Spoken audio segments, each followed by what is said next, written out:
Hoje eu quero falar com vocês sobre identidade. Eu sou Monique Moleiro, aqui do Com Amor, e eu vou dividir esse vídeo em duas partes. A primeira parte do vídeo vai ser sobre identidade de personagens, o que faz com que possamos reconhecê-los. Entende-se por personagens aqui a representação de artistas, de animais, de personagens de filmes, de desenhos e também objetos, né? O que faz com que a gente reconheça uma caneta e não confunda essa caneta com um lápis, por exemplo, e vice-versa. Na segunda parte do vídeo, a gente vai falar sobre a identidade dos designers de amigurumis, no nosso caso aqui. Mas isso também vai se aplicar a basicamente qualquer outro artista e marca. Calma que você já vai entender melhor do que eu tô falando. Primeira coisa, vamos começar definindo o que é identidade. Bom, pelo seu próprio significado, identidade é um conjunto de características que faz com que algo ou alguém possa ser individualizado. Ou seja, a identidade faz com que a gente consiga distinguir certa coisa ou pessoa dos demais. Esse é um tema bem interessante tanto para quem cria os amigurumis, quanto para quem faz e vende os produtos prontos. Porque para quem cria é interessante que as pessoas identifiquem quais receitas são as suas. E para quem faz os amigurumis e vende pronto, ter uma identidade pode gerar menos confusão no seu público e mais identificação. Quando você cria uma receita, você quer que as pessoas identifiquem que foi você quem fez e também identifiquem o que você quis transmitir através dela. E a mesma coisa acontece para quem vende os amigurumis. Bom, vamos para a primeira parte do nosso vídeo.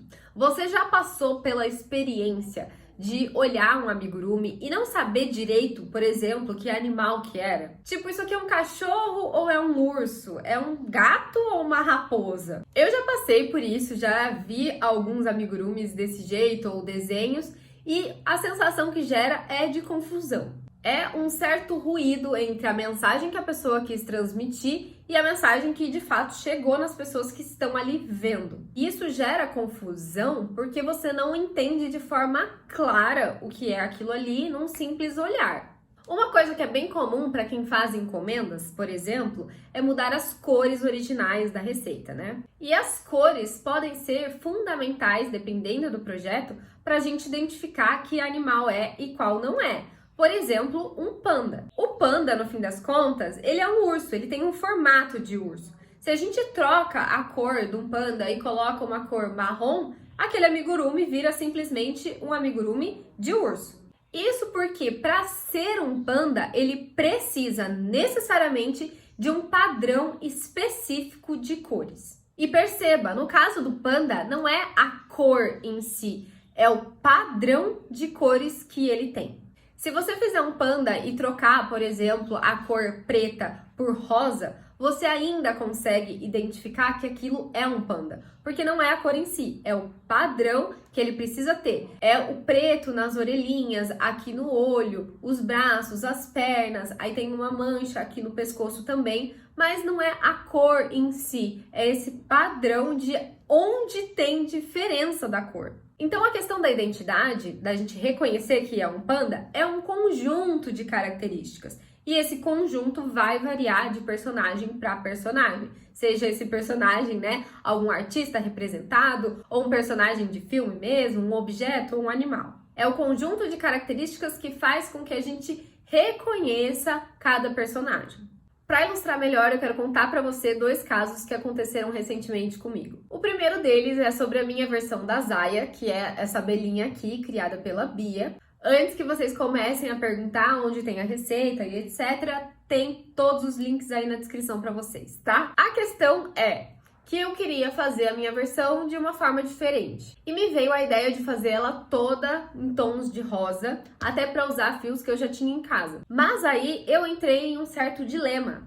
Será que as pessoas iriam reconhecer ao olhar para minha abelha rosa que ela era de fato uma abelha? Porque o que acontece é que a gente já tem um certo estereótipo de abelhas na nossa cabeça e ela não é rosa, ela é amarela com linhas pretas ou no máximo linhas marrons. Não são só as cores que fazem com que a gente reconheça um personagem, um animal, mas elas fazem parte desse conjunto. Se nós vemos, por exemplo, um bonequinho com uma camiseta listrada de amarelo e preto, você não necessariamente vai associar de cara a uma abelha, mas pode ser que isso te lembre. Porque para ser uma abelha, você precisa de alguns outros elementos. No caso da Zaya, eu fiquei com um pouco de dúvida, de receio, digamos assim, porque ela não era o formato de abelha, não era uma abelha, era uma boneca. Ela tinha anteninhas, tinha asinhas, mas eu achei que isso poderia acabar virando, sei lá, uma borboleta, um outro inseto, sabe? Outra coisa que não fosse de cara uma abelha. E para piorar um pouco,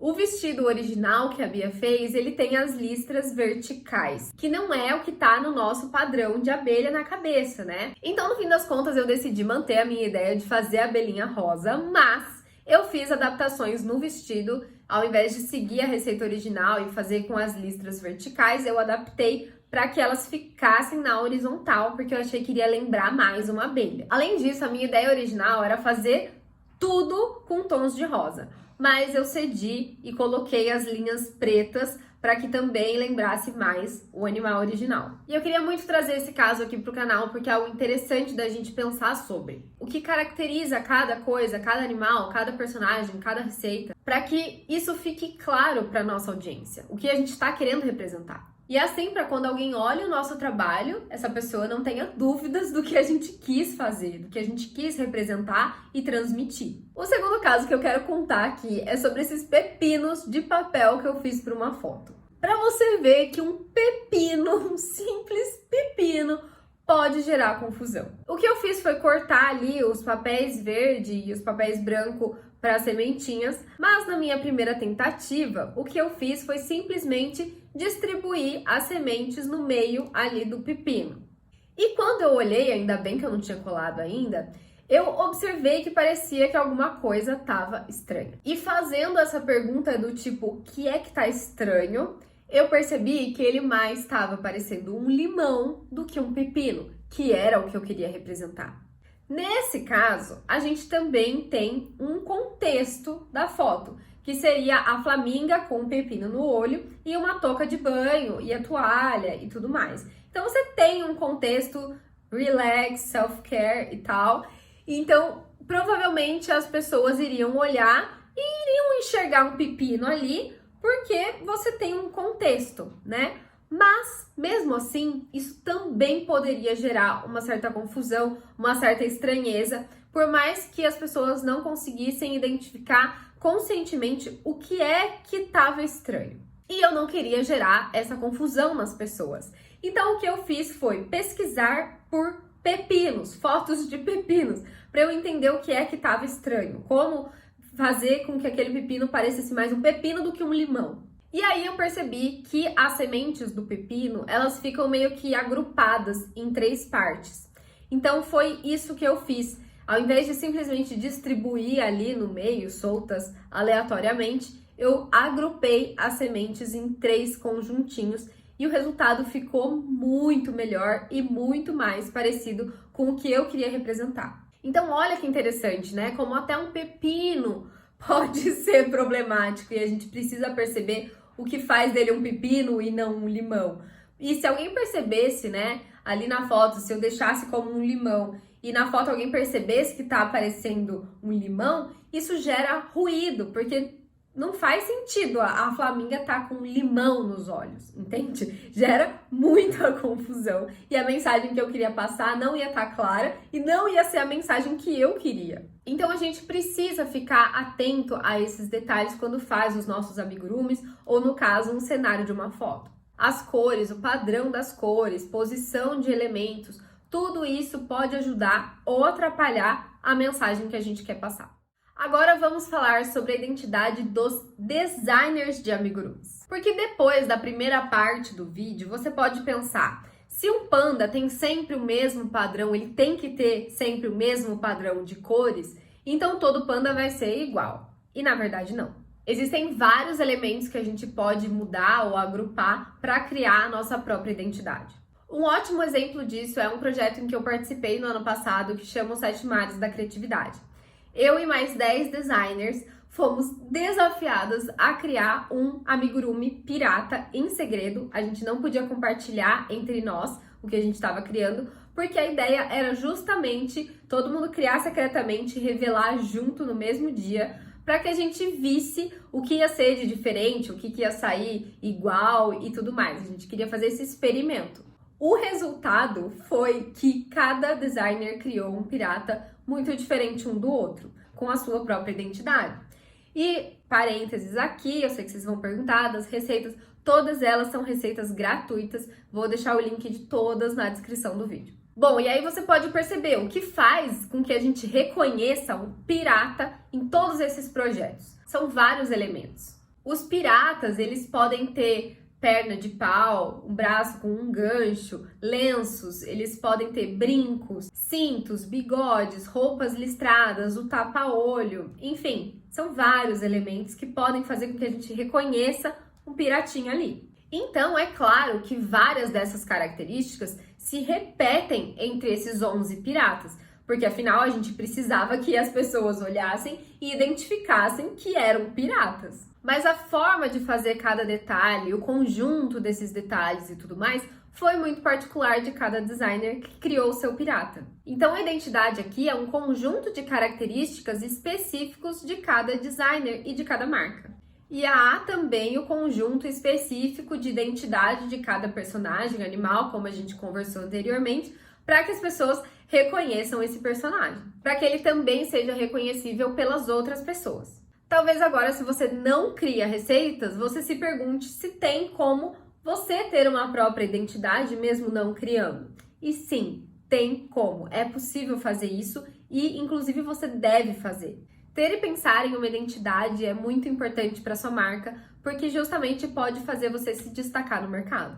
Mas isso acaba acontecendo de uma forma um pouco diferente, ao meu ver, do que acontece com quem cria as receitas. Você precisa saber muito bem a identidade da sua marca e o que você quer transmitir com ela, porque você tem o poder de justamente escolher quais as receitas que você vai disponibilizar através dela. Dentre as receitas disponíveis no mercado, você vai escolher aquelas que fazem mais sentido para sua marca, para sua identidade, o que você quer transmitir para o seu público. Qual estilo de amigurumi você vai escolher fazer? São personagens? Esses personagens são para adultos ou para crianças? São para crianças brincarem ou é mais um objeto de decoração para o quarto?